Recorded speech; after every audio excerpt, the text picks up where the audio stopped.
नमस्कार, आप देख रहे हैं बी भारत और मैं हूं आपके साथ खुशी। आइए रुक करते हैं आज की बड़ी खबर की ओर। क्या ब्राजील में होगी पीएम मोदी और शी जिनपिंग की मुलाकात? इन मुद्दों पर हो सकती है दोनों नेताओं के बीच बात।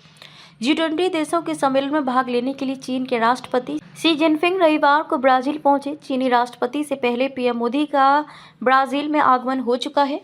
उम्मीद जताई जा रही है कि G20 शिखर सम्मेलन के दौरान दोनों नेताओं के बीच मुलाकात हो सकती है। भारत के साथ संबंध बेहतर करने में जुटा चीन। सिन्हुआ समाचार की रिपोर्ट के अनुसार एक बयान में शी जिनपिंग ने कहा कि वह दोनों देशों के बीच संबंधों को और बढ़ाने पर ब्राजील के राष्ट्रपति के साथ विचारों के आदान प्रदान के लिए उत्सुक हैं। दोनों नेताओं के बीच अंतर्राष्ट्रीय और क्षेत्रीय मुद्दों पर चर्चा हो सकती है। रूस में ब्रिक्स सम्मेलन के दौरान दोनों नेताओं की बैठक हुई थी। जानकारी के मुताबिक बैठक में आर्थिक विकास, जलवायु संकट और अंतर्राष्ट्रीय व्यापार पर चर्चा की जाएगी। एशिया की दो शक्तिशाली देशों के राष्ट्राध्यक्ष की मुलाकात पर दुनिया की नज़र रहेगी।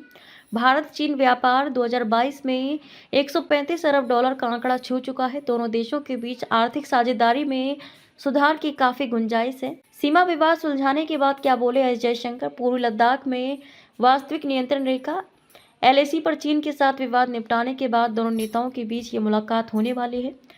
LAC को लेकर दोनों देशों के बीच सीमा विवाद को सुलझाने के बाद विदेश मंत्री एस जयशंकर ने हाल ही में कहा था कि अंतिम दौर की सैन्य वापसी के बाद भारत और चीन के बीच संबंधों में कुछ सुधार की उम्मीद करना उचित है, लेकिन ये कहने से संकोच किया कि महज इस कदम से दोनों पड़ोसी देशों के बीच रिश्ते अपने पुराने स्वरूप में लौट सकते हैं। विदेश मंत्री ने कार्यक्रम में कहा था कि मैंने सेनाओं के पीछे हटने, डिसएंगेजमेंट को बस उनके पीछे हटने के रूप में देखता हूँ, ना उससे कुछ ज़्यादा और ना कुछ कम।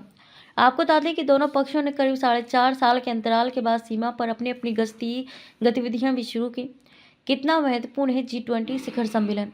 G20 शिखर सम्मेलन के लिए शासनाध्यक्ष रियो डी जेनेरियो पहुंचना शुरू हो गए। इस सम्मेलन में 2 दिन गरीबी व भुखमरी से लेकर वैश्विक संस्थानों में सुधार तक के मुद्दों से निपटने पर विचार विमर्श होगा। हालांकि जलवायु परिवर्तन से निपटने के लिए सैकड़ों अरब डॉलर जुटाने के लक्ष्य पर सहमति बनाने का काम COP29 को सौंपा गया है, लेकिन इस धन को जारी करना G20 के नेताओं के हाथ में है। G20 देशों का वैश्विक अर्थव्यवस्था में 85% योगदान है और जलवायु वित्त पोषण में सहायता करने वाले बहुपक्षीय विकास बैंकों के वे सबसे बड़े योगदानकर्ता हैं।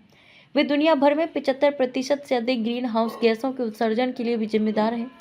संयुक्त राष्ट्र के जलवायु प्रमुख साइमन स्टील ने शनिवार को G20 नेताओं को पत्र लिखकर उनसे जलवायु वित्त पर कार्य करने का आग्रह किया, जिसमें विकासशील देशों के लिए अनुदान बढ़ाना और द्विपक्षीय विकास बैंकों के सुधारों को आगे बढ़ाना शामिल है।